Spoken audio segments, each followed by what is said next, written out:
ಸೌಜನ್ಯ ಪ್ರಕರಣಕ್ಕೆ ನ್ಯಾಯ ಅಂತ ಬಂದವರೀಗ ಅಸಲಿ ಮುಖ ಹೊರಗೆ ಬರ್ತಾ ಇದೆ. ಅನನ್ಯಾಗೂ ನಕಲಿ, ಫೋಟೋನೂ ನಕಲಿ. ಧರ್ಮಸ್ಥಳ ದೇವರಿಗೆ ಧಕ್ಕೆ ತಂದಿಲ್ಲ. ಧರ್ಮಸ್ಥಳಕ್ಕೆ ನಾನು ಈ ಮೂಲಕವಾಗಿ ಕ್ಷಮೆ ಕೇಳ್ತೀನಿ, ರಾಜ್ಯದ ಜನತೆಯನ್ನ ಕ್ಷಮೆ ಯಾಚಿಸ್ತೀನಿ ಅಂತ ಸುಜಾತಾ ಭಟ್ ಹೇಳಿಕೆ ಕೊಟ್ಟಿದ್ದಾರೆ. ಧರ್ಮಸ್ಥಳಕ್ಕೂ ಕೂಡ ನನ್ನ ಕ್ಷಮೆ ಯಾಚಿಸ್ತೀನಿ, ಇದನ್ನ ಇಲ್ಲಿಗೆ ಬಿಟ್ಬಿಡಿ ಅಂತ ನೀವು ಕೇಳ್ಕೊಂಡ್ರೆ ಅಷ್ಟಕ್ಕೆ ಬಿಡೋದಕ್ಕೆ ಸಾಧ್ಯನೇ ಇಲ್ಲ. ಯಾಕಂದ್ರೆ ಅವರು ಹೆಣದ ಬಲೆಯಲ್ಲಿ ನೀವು ಯಾವುದೋ ಒಂದು ಕಾರಣಕ್ಕೆ ಸಿಕ್ಕಾಕೊಂಡಿರಬಹುದು. ಆದ್ರೆ ತನಿಖೆ ಮುಗಿಯೋವರೆಗೂ ಕೂಡ ನೀವು ಇದರಲ್ಲಿ ಭಾಗಿಯಾಗಲೇಬೇಕಾಗತ್ತೆ, ಎಲ್ಲ ರೀತಿ ಸಹಕಾರವನ್ನ ಕೊಡಲೇಬೇಕಾಗತ್ತೆ.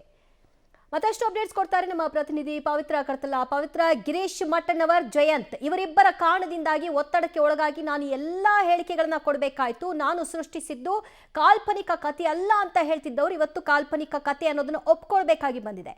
ಇನ್ನುಳಿದಂತೆ ಈಗ ಆಗಬೇಕಾಗಿರುವಂತಹ ಪ್ರಕ್ರಿಯೆಗಳೇನು? ಎಲ್ಲಿದ್ದಾರೆ ಈಗ ಸುಜಾತಾ ಭಟ್? ದಿವ್ಯಾ, ಸುಜಾತಾ ಭಟ್ ಅವರ ಕಾಲ್ಪನಿಕ ಕಥೆಯನ್ನ ಮಾಧ್ಯಮದವರು ಈಗಾಗಲೇ ಅಂದ್ರೆ ಅನುಮಾನದ ಮೇರೆಗೆ ಆಕೆಯ ಫೋಟೋ ರಿಲೀಸ್ ಮಾಡಿರುವಂತಹ ಫೋಟೋ ಆಗಿರ್ಬೋದು, ಜೊತೆಗೆ ಆಕೆಯ ದ್ವಂದ್ವ ಹೇಳಿಕೆಗಳು ಇವೆಲ್ಲವನ್ನ ಕೂಡ ಮಾಧ್ಯಮ ಬಯಲು ಮಾಡ್ತಾನೆ ಬಂತು.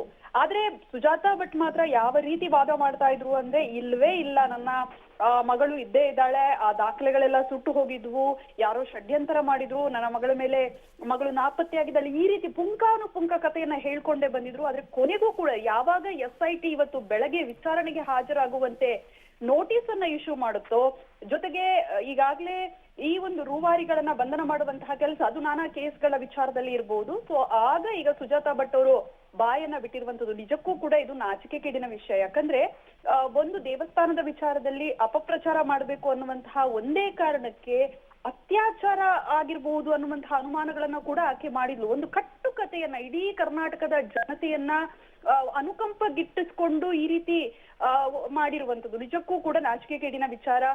ಈಗ ಕ್ಷಮೆಯನ್ನ ಕೇಳ್ತಾ ಇದ್ದಾರೆ. ಹೌದು, ನಾನು ಬ್ರೈನ್ ವಾಶ್ಗೆ ಒಳಗಾಗಿದ್ದೆ, ಗಿರೀಶ್ ಮಟ್ಟಣ್ಣನವರಾಗಿರ್ಬೋದು, ಜಯಂತ್ ಆಗಿರ್ಬೋದು ಇದಕ್ಕೆ ಕಾರಣಕರ್ತರು, ಅವರು ನನ್ನನ್ನು ಈ ರೀತಿ ಮಾಡುವಂತೆ ಪ್ರೇರೇಪಣೆ ಮಾಡಿದ್ರು. ಆದ್ರೆ ಯಾವುದೇ ರೀತಿ ದುಡ್ಡಿನ ಆಮಿಷ ಇಲ್ಲ, ಬದಲಾಗಿ ಆಸ್ತಿ ವಿಚಾರದಲ್ಲಿ ನನಗೆ ಆಕ್ರೋಶ ಇತ್ತು. ಯಾಕಂದ್ರೆ ನನ್ನ ಆಸ್ತಿ ಅಂದ್ರೆ ಆಕೆಯ ಅಜ್ಜನ ಆಸ್ತಿ ಏನಿದೆ ಅದು ದೇವಸ್ಥಾನಕ್ಕೆ ಸೇರಿರುವಂತಹ ಆಸ್ತಿ ಅನ್ನುವಂಥದ್ದು ಘೋಷಣೆ ಆಯ್ತು.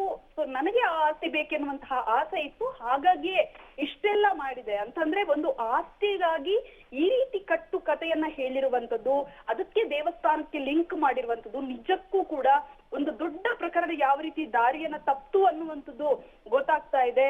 ಸೊ ಈ ಹಿನ್ನೆಲೆಯಲ್ಲಿ ಈಗ ಯಾವ ರೀತಿ ಪ್ರಕ್ರಿಯೆ ಆಗುತ್ತೆ, ಈಗಾಗಲೇ SIT ಅವರು ನೋಟಿಸ್ ಅಂತೂ ಇಶ್ಯೂ ಮಾಡಿದ್ದಾರೆ, ಹಾಗಾಗಿ ಏನಾಗುತ್ತೆ ಅನ್ನುವಂಥದ್ದು ಗೊತ್ತಾಗ್ಬೇಕು. ಜೊತೆಗೆ ಸುಜಾತಾ ಭಟ್ ಅವರೇ ಬಾಯಿ ಬಿಟ್ಟಿರುವಂತೆ ಗಿರೀಶ್ ಮಟ್ಟಣ್ಣನವರು ಹಾಗೂ ಜಯಂತ್ ಈ ಕಥೆಯ ರೂವಾರಿಗಳು ಅನ್ನುವಂಥದ್ದನ್ನ ಬಾಯಿ ಬಿಟ್ಟಿದ್ದಾರೆ. ಸೊ ಹಾಗಾಗಿ ಯಾವ ರೀತಿ ಕ್ರಮ ಆಗುತ್ತೆ ಏನು ಅಂತ ನೋಡ್ಬೇಕು. ದಿವ್ಯಾ, ರೈಟ್, ಥ್ಯಾಂಕ್ ಯು ಪವಿತ್ರ ನಿಮ್ಮೆಲ್ಲ ಮಾಹಿತಿಗೆ.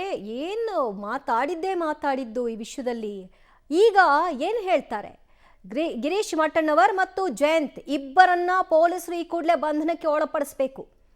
ಒಂದು ಕಥೆಯನ್ನ ಸೃಷ್ಟಿ ಮಾಡಿ ಧರ್ಮಸ್ಥಳದ ನಂಬಿಕೆ ಇರುವಂತಹ ಅವರ ಭಾವನೆಗಳಿಗೆ ಧಕ್ಕೆ ಉಂಟು ಮಾಡುವಂತಹ ಕೆಲಸಕ್ಕೆ ಕೈ ಹಾಕಿದ್ರ ಹಿನ್ನೆಲೆಯಲ್ಲಿ ಪೊಲೀಸರಿಗೆ ಕ್ರಮ ತೆಗೆದುಕೊಳ್ಬೇಕು. ಏನ್ ಮಾಡ್ತಾರೆ ನೋಡೋಣ.